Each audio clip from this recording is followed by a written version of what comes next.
നമസ്കാരം. ഞാനും ഒരു സുഹൃത്തും കൂടി ഒരു യാത്ര പോയപ്പോൾ കണ്ട ഒരു ഓറഞ്ച് തോട്ടമാണ്. കണ്ടില്ലേ, എന്ത് രസമാണ്! നല്ല പഴുത്ത് തുടുത്ത് ചുമന്ന് കിടക്കുന്നത് ഓറഞ്ച് കാണുവാണെങ്കിൽ ഇങ്ങനെ കാണുന്നത്. ഇതൊരു പ്രത്യേകതരം ഓറഞ്ചാട്ടോ. എന്തായാലും ഉടമസ്ഥൻ്റെ അനുവാദത്തോടു കൂടി ഈ ഓറഞ്ച് കുറച്ച് ഞങ്ങളങ്ങ് പറിച്ചെടുക്കുക. ഒരു 2-3 കിലോ ഓറഞ്ച് അങ്ങ് പറിച്ചെടുക്കാനുള്ള പ്ലാനിട്ടു. ഓറഞ്ച് പറിച്ചെടുത്തു. വൈൻ ഉണ്ടാക്കണം, അതാണ് ഞങ്ങളുടെ ലക്ഷ്യം. അപ്പോൾ വൈൻ ഉണ്ടാക്കുന്നതിന് വേണ്ടിയിട്ട് ഓറഞ്ച് നല്ലതാണ് എന്ന് പറഞ്ഞു കേട്ടിട്ടുണ്ട്.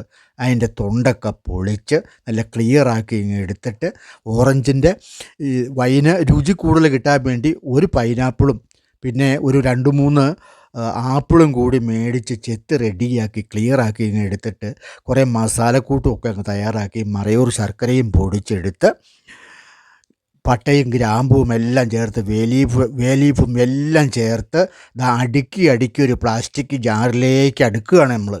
ഇതുണ്ടോ ശർക്കര പൊടി അങ്ങനെ അടുക്കി മൊത്തമായിട്ട് നമ്മൾ ഈ ജാറിൻ്റെ അകത്തേക്ക് അടുക്കി ഓരോ കൂട്ടം ഇട്ടാണ് നമ്മൾ അടുക്കുന്നത്.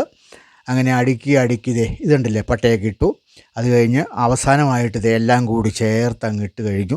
ഇനി 42-ാം ദിവസം ഇതങ്ങ് എടുത്ത് കഴിയുമ്പോൾ അയ്യ എന്നാ ബെസ്റ്റ് വൈനാണെന്നറിയാമോ! കഴിച്ചാൽ ബഹുമധുരവും രുചി. വീഡിയോ ഒന്ന് സപ്പോർട്ട് ചെയ്യണേ.